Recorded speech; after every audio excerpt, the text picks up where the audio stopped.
حي على الفلاح.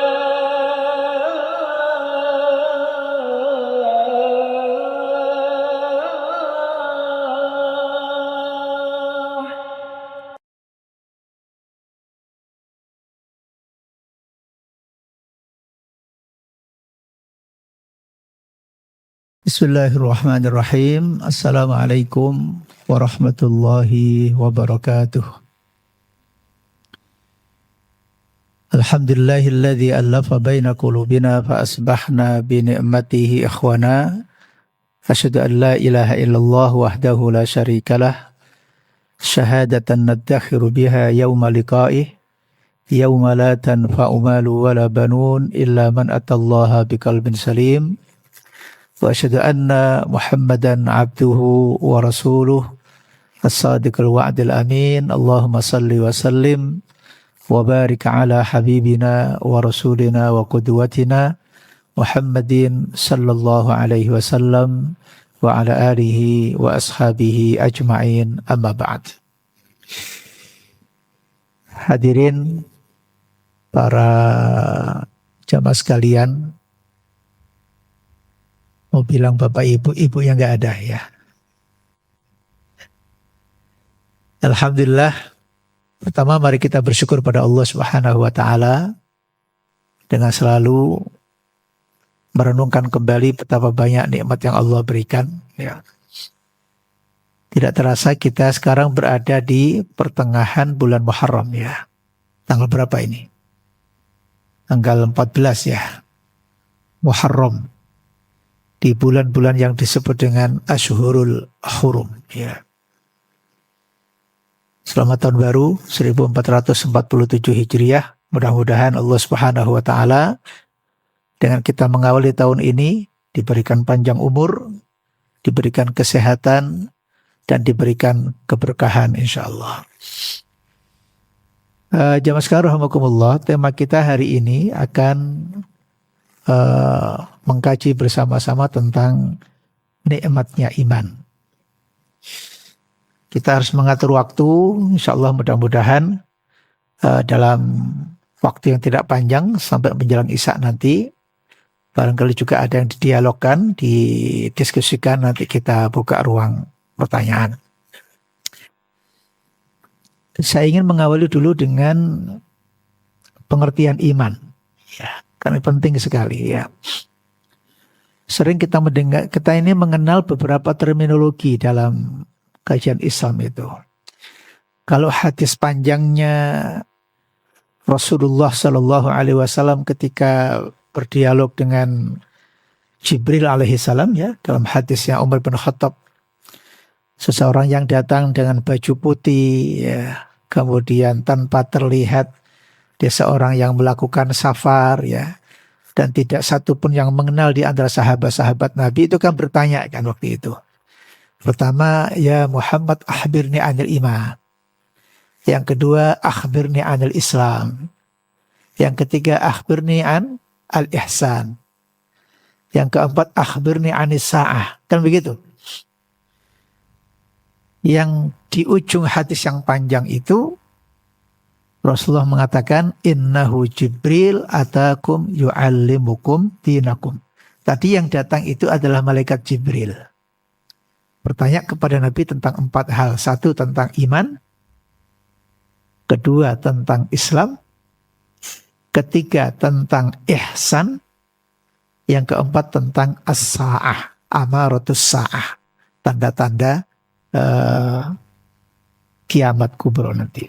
Nah, maka jawaban Nabi tentang iman yang ada hubungan dengan bahasan kita malam hari ini adalah Rasul menyebut iman itu kemudian yang kita kenal dengan istilah rukun iman yang 6 itu. Antuk minabillahi wa malaikatihi wa kutubihi wa rusulihi wal yaumil akhir wa bil qadari khairihi wa syarrihi.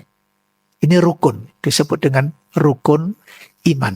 Iman kepada Allah, iman kepada para malaikat, iman kepada kitab-kitab, iman kepada Rasul, iman kepada hari kiamat, dan iman kepada yang qada dan qadar. Dalam struktur kalau kita bayangkan Islam itu sebagai sebuah struktur bangunan. Para ulama menjelaskan iman itu pada posisi sebagai pondasi. Ini supaya kita mudah nanti untuk mengilustrasikan. Jadi kalau kita lihat ini ada masjid, maka masjid ini bisa berdiri kokoh dan kuat, itu kalau pondasinya kuat. Kebayang nggak ada bangunan yang sampai puluhan, bahkan sampai ratusan tingkatnya itu, kemudian pondasinya ala kadarnya nggak mungkin. Apalagi kalau kemudian kena goncangan, kena gempa. Bisa dibayangkan, ya, gempa skala kecil saja itu bisa rusak bangunan itu. Jadi iman itu pada dasarnya ketika ada para ulama menjelaskan di dalam konsep pengantar Islam itu ada istilah, ada iman, kemudian ada Islam, kemudian ada ihsan. Kalau Syekh Muhammad Saltut itu mengarang buku namanya Al-Islamu Aqidatun wa Syariah.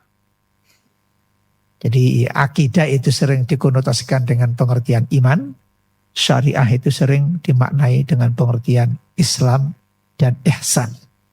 Nah, jadi hadirahmakumullah, apa yang sedang kita bicarakan itu bicara tentang hal-hal yang sangat mendasar. Kalau pakai pendekatan kajian sirah nabawi, hampir semuanya sepakat. Para ulama-ulama sirah dan ulama tafsir, periode-periode dakwah pertama Nabi Muhammad SAW, ayat-ayat yang turun menyertai dakwah beliau adalah ayat-ayat yang bicara tentang pondasi akidah, tentang keimanan. Belum ada kewajiban sholat, belum ada kewajiban menutup aurat, belum ada kewajiban puasa, belum ada kewajiban haji, dan seterusnya. Tapi justru yang datang pertama, ayat-ayatnya bimbingan wahyu Allah Subhanahu wa taala mendasari kepribadian yang diinginkan oleh Allah terhadap sahabat-sahabat Nabi sallallahu alaihi wasallam, itu dibangun dulu pada wilayah akidahnya. Karena itu, nanti kalau pondasi iman ini kokoh dan kuat, maka dia akan mampu menahan beban meskipun berat. Hidup ini kan, ya beban. Siapa bilang hidup gak beban? Ada beban ekonomi, ada beban ini, beban itu, beban anak, beban musibah, fitnah, macam-macam. Itu orang kalau bermasalah dengan imannya, maka dia juga akan rapuh ketika dia menghadapi berbagai macam gempuran-gempuran persoalan. Ya, goncangan-goncangan kehidupan. Ini nanti kita apa hubungan dengan nikmatnya iman ya. Bapak yang kami hormati, kembali kepada iman. Iman berasal dari kata amina ya'manu al-amnu. Diserap oleh bahasa Indonesia menjadi kata-kata aman. Apa sih sebenarnya asli kata pengertian dari aman itu?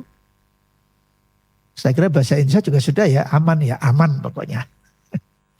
Dalam bahasa Arab itu at-tuma'ninatu wa adamul khauf. Jadi kata-kata al-amnu yang kemudian diserap dalam bahasa Indonesia menjadi kata aman, yang dari situ menjadi kata iman juga nanti adalah at-tuma'ninatu, ketenangan jiwa, wa adamul khaufi, dan tidak adanya rasa takut. Jadi orang itu tenang dan tidak rasa takut, itu namanya aman. Maka pengertian bahasa ini nanti juga ada hubungan dengan bagaimana seseorang itu kalau imannya la khaufun alaihim walahum yahzanun, kan begitu. Alladzina amanu wa tatma'innu qulubuhum bidzikrillah. Jadi orang yang beriman itu nanti la khaufun alaihim. Tidak ada rasa takut. Takutnya hanya kepada Allah Subhanahu wa taala. Walahum yahzanun. Dia tidak akan sedih. Bukan berarti kemudian orang enggak pernah sedih, bukan. Bukan sedih tentang hal-hal yang sifatnya duniawi, bukan sedih pada hal-hal yang sifatnya tidak substansial. Justru sedihnya itu kalau kemudian dia melakukan dosa, maksiat, atau dia jauh dari Allah Subhanahu wa taala. Bapak Ibu kami hormati, pemahaman mendasar tentang iman-iman seperti ini, itulah yang saat ini kita butuhkan. Kita sering ya mendengar kata-kata Islam KTP, ada ya Mas Ian ya? Atau KTA. Nah, kenapa enggak iman KTP? Nah, sering kita bilang, ada ini Islam KTP bukan iman KTP. Iman juga bisa KTP itu.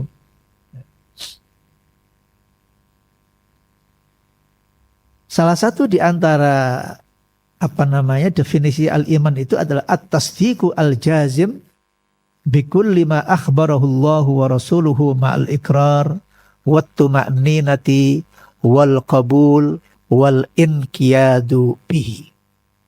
Nah, ini salah satu di antara pengertian iman, at-tasdiqul jazim, membenarkan dengan sepenuhnya.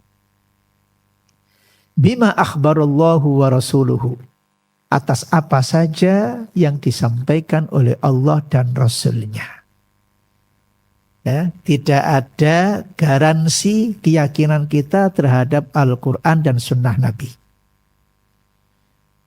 Kita sudah asyhadu an la ilaha illallah wa asyhadu anna Muhammadar Rasulullah. Gimana caranya?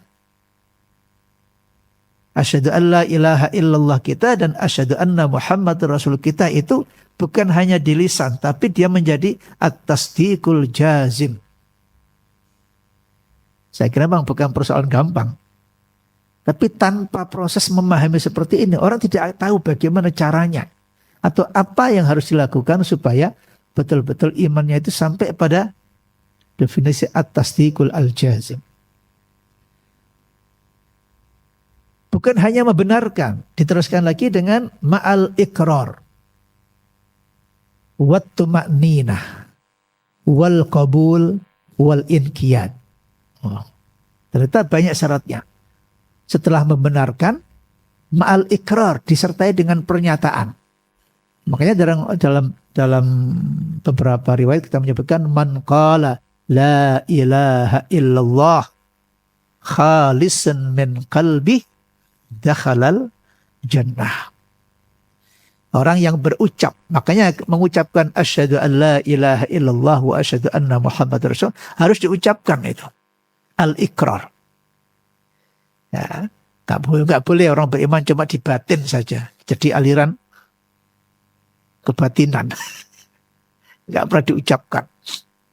Harus ikrar, nyatakan. Wattu makninah, dengan ketenangan, kepercayaan penuh. Ya. Wal inqiyadu, dan kesiapan untuk menanggung akibat dari pernyataannya itu. Kita bertanggung jawab terhadap apa yang kita ucapkan, kita bertanggung jawab atas pilihan kita bertanggung jawab atas apa yang kita yakini, dan begitu. Bahasa kita apa? Menanggung konsekuensinya. Ada ungkapan yang menarik dari Imam Hasan al-Basri, al-athar an Hasan al-Basri. Kita sering mendengar nama beliau, yang sering dikategorikan sebagai ulama al-wara'. Ya. Ada ungkapan begini, beliau mengatakan, al-imanu laisal imanu bitamanni wala bitahalli walakin ma waqara fil qalbi wa saddaqahul amal. Iman itu, kata beliau, laki-laki ini definisi ya, kalimatnya beragam tapi maknanya kita bisa memahaminya sama. Iman itu laisal imanu bitahanni, bukan sekedar harapan. Saya pengen begini, saya pengen jadi orang baik, saya pengen masuk surga, saya pengen sekedar angan-angan, bukan sekedar harapan dan angan-angan. Wala bitahalli, juga bukan sekedar ungkapan-ungkapan yang menyenangkan orang. Saya beriman loh Pak, saya mukmin loh Pak, saya haji loh, saya gitu. Nanti pernyataan-pernyataan atau keinginan-keinginan yang sebatas keinginan atau sebatas ucapan, enggak. Tetapi kata beliau dua, iman itu. Melihat iman substansinya ada dua. Walakin apa? Ma waqara fil qalbi. Yaitu apa yang sudah tertancap, tertanam dengan kokoh dalam hatinya, wasaddaqahul amal, kemudian dibenarkan dengan ikhtiar amal. Jadi dua berarti bentuknya. Satu, pembenaran dalam hati, kedua, pembuktian dalam amal. Ustadz, kadang-kadang kita punya keyakinan, kita punya keinginan, tapi tidak sepenuhnya bisa kita lakukan, nggak ada persoalan. Jenengan niat untuk melakukan saja itu sudah diapresiasi oleh Allah Subhanahu wa Ta'ala. Kemampuan seseorang untuk menunaikan apa yang menjadi kewajibannya itu berbeda-beda. Dan Allah tidak mengukur sama. La yukallifullahu nafsan illa wusaha. Ada orang yang sholat, kalau dia sehat, sholat sempurna dengan gerakan-gerakan sempurna. Ketika seseorang punya udzur, ya jangan dipaksa untuk sholat dengan gerakan sempurna. Orang punya finansial, punya kesehatan, punya semuanya, bisa berangkat haji, silakan berangkat haji, harus. Bagi orang yang belum memenuhi persyaratannya, tidak istitoah, ya tidak wajib haji. Tapi soal keinginan sama. Dan Allah tidak menyanyiakan keinginan seseorang. Alhamdulillah, dengan definisi ini, maka sebenarnya iman itu ya pengakuan, lebih masuk lagi adalah keyakinan yang tertanam dalam hati. Ya kemudian keyakinannya itu dibuktikan di dalam usaha-usaha atau ikhtiar-ikhtiar amalnya. Makanya nanti di dalam Al-Quran, iman itu nanti pembuktiannya banyak sekali. Macam-macam. Innamal mu'minun alladzina idza dzukirallahu wajilat qulubuhum. Ada lagi yang begitu. Nah, macam sekali nanti indikator-indikatornya banyak. Oh berarti ini orang beriman. Ini beriman. Ini beriman. Surat Al-Anfal itu ya umpamanya ya. Ayat berapa itu? Ayat yang keempat saja. Innamal mu'minuna alladzina idza dzukirallahu wajilat qulubuhum wa idza tuliyat alaihim ayatuhu zadatuhum imana wa ala rabbihim yatawakkalun alladzina yuqimuna as-salata wa mimma razaqnahum dan seterusnya. Lebih banyak sekali tanda-tanda orang beriman. Alhamdulillah kita semua beriman.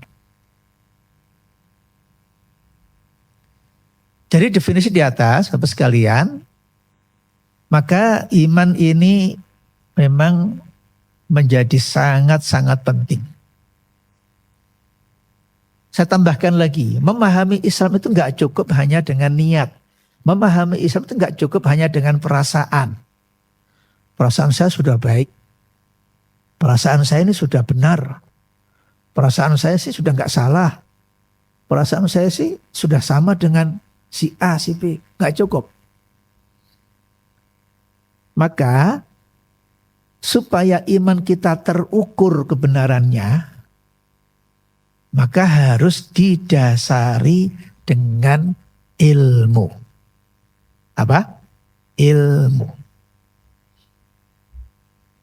Di dalam surat Muhammad umpamanya, Allah berfirman, A'udzubillahi minasyaitonirrajim, fa'lam annahu la ilaha illallah. Memahami Allah itu harus dengan ilmu.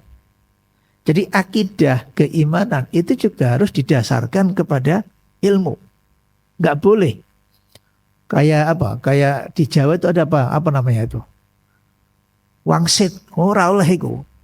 Oh, keyakinan dasarnya wangsit. Keyakinan dasarnya mimpi. Oh, nggak boleh. Keyakinan dasarnya adalah kultur, budaya, keyakinan di masyarakat sudah berkembang. Ya nggak bisa. Harus dikonfirmasi dengan wahyu. Maka yang dikatakan pertama tadi di ta'rifnya itu, iman itu sumbernya kepada Al-Quran dan Sunnah Nabi Sallallahu Alaihi Wasallam lewat pemahaman para ulama kita. Nah dengan demikian maka memahami iman akhirnya menjadi sesuatu yang sangat penting. Karena dari iman inilah kemudian semua amal-amal perbuatan kita itu akan bermakna ibadah di sisi Allah Subhanahu wa Ta'ala. Man amila salihan min dzakarin aw untha wa huwa mu'min. Falanuhyiyannahu hayatan thayyibah. Jadi kehidupan kita akan baik kalau kita beramal soleh. Tapi amal itu dikatakan soleh kalau didasari karena iman kepada Allah Subhanahu wa ta'ala. Sekarang kita masuk kepada inti tema kita tentang nikmatnya iman. Karena sudah sebagaimana kita jelaskan di mukadimah tadi bahwa iman itu ada wilayah di hati. Ya, wilayah keyakinan, wilayah hati, wilayah perasaan. Kata orang sakitnya itu di sini.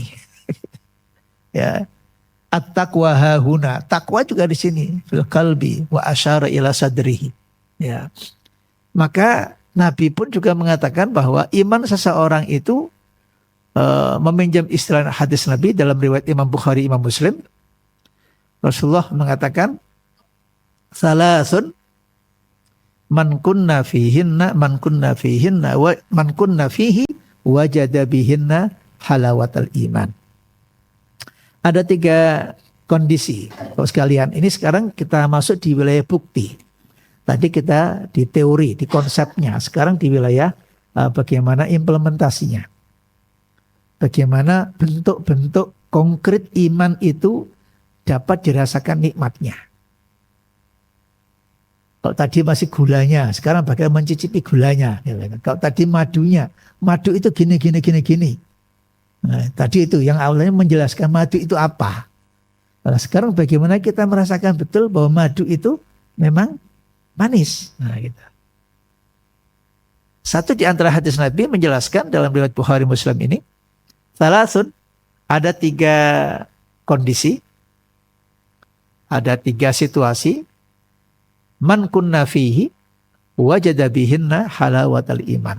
Apabila seseorang, kita semuanya ini berada dalam 3 situasi itu, atau satu di antara 3 situasi itu, kita sedang merasakannya, wajada bihinna halawatal iman. Dipastikan sama Nabi, orang itu akan merasakan nikmatnya iman. Halawah. Ada yang tinggal di Ampel atau dekat Ampel. Halawah. Banyak orang Arab tuh. Halawah. Halawah itu ya kayak permen gitu ya. Sesuatu yang manis. Halawah. Orang kalau dalam situasi 3 ini dia akan merasakan halawatul iman. Nikmatnya iman. Yang pertama, ayyakunallahu wa rasuluhu ahabbu ilaihi mimma siwahuma. Manakala, lagi-lagi ini antara konsep teorinya dan praktiknya itu harus sama. Kata Nabi SAW, manakala Allah dan Rasulnya itu pada posisi menjadi prioritas dalam hidupnya. Pikirannya, hatinya, perasaannya digerakkan kemana, untuk apa. Itu motifnya, niatnya, motivasi. Yang paling dominan dalam dirinya itu motivasi karena Allah dan Rasulnya. Yang lain-lain itu nomor sekian sudah. Bahkan tertutup. Mungkinkah begitu? Mungkin, kenapa tidak? Karena Nabi juga pernah menegur dalam hadis tentang niat itu. Ada seseorang yang agak bergeser hatinya. Ini kan peristiwa Muharram kan, peristiwa hijrah itu. Ada seorang wanita kan yang kemudian mau dipinang dan dia mensyaratkan, saya mau dipinang asalkan Anda mau ikut hijrah, kan begitu. Namanya Ummu Qais, kan begitu. Akhirnya sang laki-laki ini pun juga, ya karena juga ingin menikah dengan Ummu Qais, nah dia pun juga ikut hijrah. Tapi soal hati itu kan hanya dia yang tahu dengan Allah Subhanahu wa ta'ala. Nabi hanya mengingatkan, man kanat hijratuhu ilallahi wa rasulihi fa hijratuhu ilallahi wa rasulihi wa man kanat hijratuhu lidunya yusibuha aw imra'atan yankihuha fa hijratuhu ma hajara ilaihi. Hanya mengingatkan saja. Kalau motif Anda itu karena dunia, pengen posisi, pengen harta, pengen jabatan, pengen ketenaran, pengen ini, atau posisi Anda hijrahnya itu hanya karena pengen dapat si dia gitu, ya sudah. Anda akan dapat apa yang Anda harapkan di dunia, tapi di akhirat Anda tidak akan mendapatkan apa-apa. Disebut dalam bahasa yang lain, habaan mansura. Kita itu bisa begitu, Pak. Ya mohon maaf, termasuk yang bicara kita-kita ini semuanya. Kita harus muhasabah diri. Kita ini bukan malaikat, kita ini manusia. Kadang-kadang juga suka dipuji, kadang-kadang juga kadang nggak ikhlas, kadang suka marah, kadang itu. Tapi dengan memahami kembali seperti ini, kita mengkoreksi diri. Kalau ada yang kurang baik, lurus lagi, diluruskan lagi. Ada yang menyimpang, ditarik lagi. Eman gitu loh. Jangan sampai sikap kita, ucapan kita, perbuatan kita, itu ternyata kita salah niat. Makanya di dalam kajian-kajian Tazkiyatun Nufus, termasuk dalam kitab Tazkiyatun Nufus yang disimpulkan, dirangkum oleh Dr. Ahmad Farid, itu ada kalimat yang menjelaskan begini. Sebenarnya pekerjaan yang paling berat itu adalah apa? Menata niat. Itu aja kata, itu di antara kesimpulan ulama-ulama salaf kita begitu. Kenapa? Karena niat itu khafi. Niat itu tersembunyi. Hanya Allah dan yang bersangkutan yang paling tahu. Dan beratnya niat itu kadang-kadang bukan hanya di awal. Kadang orang di awal niatnya sudah benar. Tapi di tengah jalan bisa berubah. Dikritik orang berubah. Dipuji berubah. Kena masalah berubah gitu kan. Nah. Sehingga niat itu yang paling benar. Niat itu ya di awalnya. Di tengahnya tetap istiqomah. Di akhir gak berubah. Innamal amru bil khawatim. Kalau akhirnya dia itu nggak berubah, tetap dalam on the track, tetap niatnya bagus, itu yang paling hebat. Tapi manusia itu ya muqallibal qulub gitu. Kadang bisa berubah, dipuji berubah, dikritik berubah, ya kan? Macam-macam. Karena itu maka kata Nabi Sallallahu Alaihi Wasallam, kalau motivasi kita dalam hidup apapun, inna salati wa nusuki wa mahyaya wa mamati lillahi rabbil alamin. Ibadahnya karena Allah, hidupnya karena Allah, Anda berbisnis karena Allah, Anda bekerja karena Allah, Anda berumah tangga karena Allah. Desain itu. Rumah tangga kita, pribadi kita, kalau cari hiburannya bagaimana, kalau cari aktivitas seperti apa, kalau cari pekerjaan yang seperti apa, yang masuk kategori dicintai oleh Allah dan Rasulnya. Nah, ternyata memang nggak gampang Pak. Begitu dibuka implementasinya memang luas sekali wilayahnya. Makna lain, ayyakun Allah wa rasuluhu ahabbu ilaihi mimma siwa. Makna lebih luasnya adalah bagaimana kehidupan kita ini selalu mendasarkan kepada syariat Al-Quran dan Sunnah Nabi. Hidup kita selalu didasarkan kepada ketaatan kita atas agama Allah Subhanahu wa Ta'ala. Dari mulai bangun tidur sampai mau tidur, dari mulai kita dilahirkan sampai kemudian kita akan mati, itu kita semuanya dalam posisi berusaha untuk bisa husnul khatimah. Itu yang kalau orang selalu dalam kesadaran seperti itu, maka dia akan merasakan nikmatnya iman. Akan merasakan nikmatnya iman. Yang kedua, Nabi mencontohkan lagi, wa an yuhibbal mar'a la yuhibbuhu illa lillah. Membangun persaudaraan dan kecintaan dengan sesama itu didasarkan karena cintanya kepada Allah. Dalam penjelasan ulama-ulama itu, kita mencintai seseorang itu bukan karena pribadinya, bukan karena jabatannya, bukan karena hartanya, bukan karena yang tidak substansial. Tapi kita mencintainya karena Allah. Lihat coba pelajaran tentang hijrah itu. Baca sirah Nabi itu. Zaman dahulu Pak, yang namanya budak sama yang tidak budak itu gapnya ya kayak orang dengan barang. Zaman dahulu yang namanya budak bisa dijual belikan. Mau dibeli siapa? Dengan harga berapa? Ditawar. Kayak pemain bola gitu ya. Ada harganya ya. Mau transfer bukan ya, nggak persis ya. Dulu bisa dijual belikan. Ketika budak menjadi milik seseorang, maka boleh digauli sama pemiliknya. Dan bukan zina, pemilik barang saya. Tapi Islam datang itu, yang namanya budak dengan yang budak itu masalah dipautkan demikian, dipersaudarakan sama Nabi Sallallahu Alaihi Wasallam. Antara orang Muhajir dengan Ansor. Dulu suku Aus dan suku Khazraj itu selalu bermusuh-musuhan. Tapi datangnya Islam menyatukan hati mereka. Enggak lagi melihat apakah dia kaya, apakah dia rasnya, darah biru, darah kuning, darah merah. Apa aja lah pokoknya. Enggak melihat ras itu.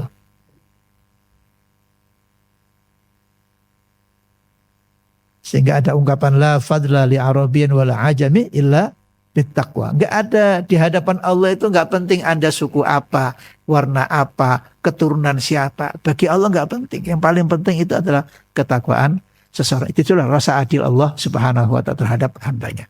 Karena itu kita didorong apabila kita mencintai seseorang, jangan lihat dia miskin atau kaya. Jangan lihat dia pejabat atau bukan pejabat. Jangan lihat, enggak. Bahwa kita perlu menghargai orang, ya itulah ajaran Nabi. Bukan golonganku kata Nabi, orang tidak bisa menghargai yang lebih tua. Dan tidak bisa mencintai yang lebih muda. Tetapi maksud di sini adalah, cintailah seseorang karena Allah. Oh dia itu mukmin, dia orang baik, dia orang saleh, dia seorang kiai, seorang ustadz. Harus saya hormati dan seterusnya. Cintailah karena Allah. Menikah kan juga begitu. Agama dulu, karena Allah dulu. Oke, itu yang kedua. Nanti kita, karena waktu kita pendek, yang ketiga, sebelum kita buka diskusi. Contoh lagi ketiga yang disampaikan sama Nabi dalam hadis Bukhari Muslim ini adalah wa an yakraha an ya'uda ilal kufri kama yakrahu an yukdafa minan nar. Hendaknya dia itu merasa benci, merasa tidak ingin ya untuk mengulang lagi atau jatuh pada lubang kemaksiatan yang sama. Artinya begini, namanya kita manusia bukan malaikat ya. Kadang kita pernah punya masa kelam. Kita pernah melakukan hal-hal yang tidak sewajarnya. Kita pernah bermaksiat, kita pernah berdosa.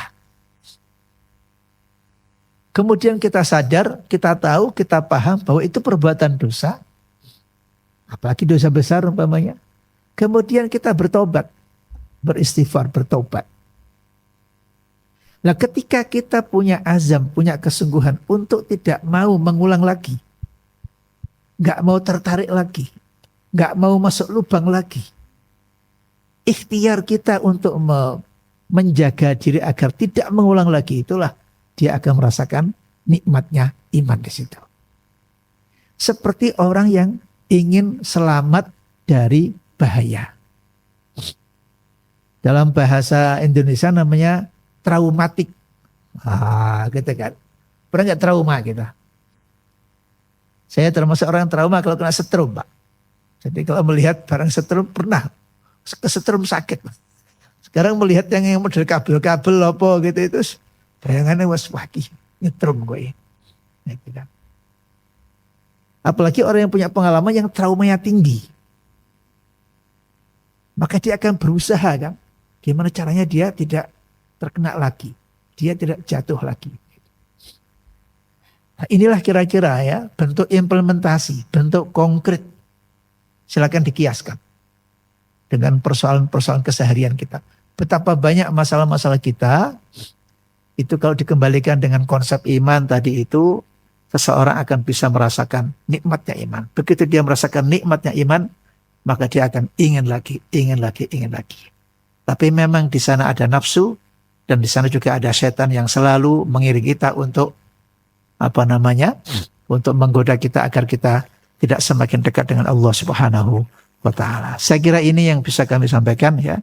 Dimulai dari definisi iman, bagaimana posisi iman, dan bagaimana kemudian menerjemahkan iman itu dalam perbuatan-perbuatan yang bisa dilihat, bisa diukur dengan indikator-indikator yang bisa dipahami oleh kita semuanya. Terima kasih, mudah-mudahan bermanfaat ya. Bismillahirrahmanirrahim. Allahumma salli wa sallim wa barik ala Muhammad wa ala alihi wa sahbihi ajma'in. Allahumma anfa'na bima 'allamtana wa 'allimna ma yanfa'una wa zidna ilma. Allahumma inna na'udzubika min ilmin la yanfa' wa min qalbin la yahsha wa min nafsin la tashba wa min du'ain la yusma'. Allahumma inna nas'aluka fahman nabiyyin wa hifdzal mursalin wa ilhamal malaikatil muqarrabin. Rabbana atina fid dunya hasanah wa fil akhirati hasanah wa qina adzabannar. Sallallahu ala nabiyyina Muhammadin wa ala alihi wa sahbihi wa barik wa sallim ajma'in. Walhamdulillahi rabbil alamin.